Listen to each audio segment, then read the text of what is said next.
السلام علیکم ورحمۃ اللہ وبرکاتہ۔ محترم دوستو، قرآن کریم کو بخشتے کیسے ہیں؟ قرآن کریم پڑھ کر مردے کے نام پر ثواب کیسے پہنچایا جاتا ہے؟ حالانکہ یہ بالکل آسان طریقہ ہے، لیکن عام طور پر جو خواتین حضرات ہوتی ہیں وہ اس معاملے میں کنفیوز رہتی ہیں کہ قرآن کریم کو بخشا کس طرح سے جاتا ہے۔ پورا قرآن کریم تو پڑھ لیتی ہیں، درود کریم کی تلاوت کر لیتی ہیں، یا اسی طریقے سے کلمے کا ورد کر لیتی ہیں، لیکن جب بخشنے کا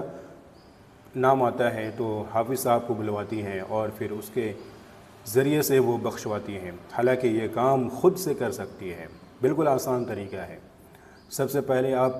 قرآن کریم کو جس نیت سے پڑھتے ہیں، اللہ رب العزت اس نیت کے اعتبار سے آپ کو ثواب عطا کرے گا۔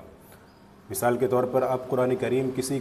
کسی کے نام پر بخشنے کی نیت سے تلاوت کرنا شروع کیے تو اللہ رب العزت اسی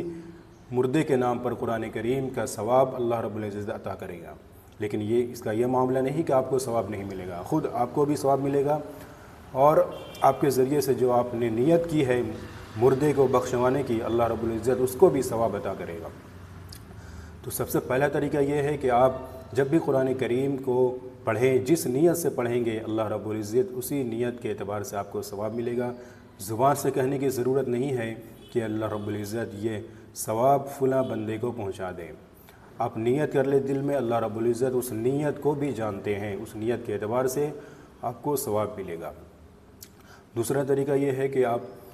شروع میں تو نیت نہیں کی کہ میں کس کے نام سے یہ قرآن کریم پڑھ رہی ہوں یا پڑھ رہا ہوں، بلکہ جب پورا قرآن مکمل ہو گیا اس کے بعد آپ پورا ایک ساتھ قرآن کریم کو بخشنا چاہتے ہیں تو آپ دعا کریں اللہ رب العزت کے سامنے، یا بہتر طریقہ یہ ہے کہ 2 رکعت نفل نماز پڑھ لیں، اور نفل نماز پڑھنے کے بعد آخر میں دعا کریں کہ اللہ رب العزت اس پورا قرآن کریم کو جو میں نے تلاوت کی ہے اس میں جو بھی غلطی کوتاہی ہے اس کو معاف فرما، اور اس کا ثواب فلاں بندے کو جس کسی کے نام سے بخشنا ہو اس کا نام لے کر اللہ رب العزت سے دعا کرے کہ اللہ رب العزت اس پورا قرآن کریم کا ثواب فلاں بندے کے نام سے پہنچا دے، ان کو جنت الفردوس میں اعلیٰ سے اعلیٰ مقام عطا فرما۔ اس طریقے سے آپ دعا کر سکتے ہیں، دعا کے ذریعے اللہ رب العزت اس کا ثواب پہنچا دیں گے۔ اسی طریقے سے آپ درود کریم کی تلاوت کی ہے یا کوئی اور وظیفہ کا ورد کی ہے تو ان تمام کا ثواب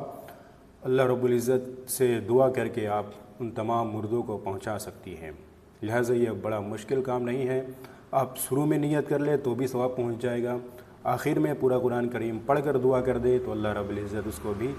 ثواب عطا کر دے گا۔ امید ہے کہ آپ حضرات اس کے ذریعے سے سیکھ لیے ہوں گے کہ قرآن کریم کو بخشا کس طریقے سے جاتا ہے، لہٰذا آپ کسی حافظ صاحب کی بلانے کی ضرورت نہیں پڑے گی، خود سے آپ قرآن کریم کو پڑھ کر بخش سکتے ہیں، دعا کو فلاں بندے تک پہنچا سکتے ہیں۔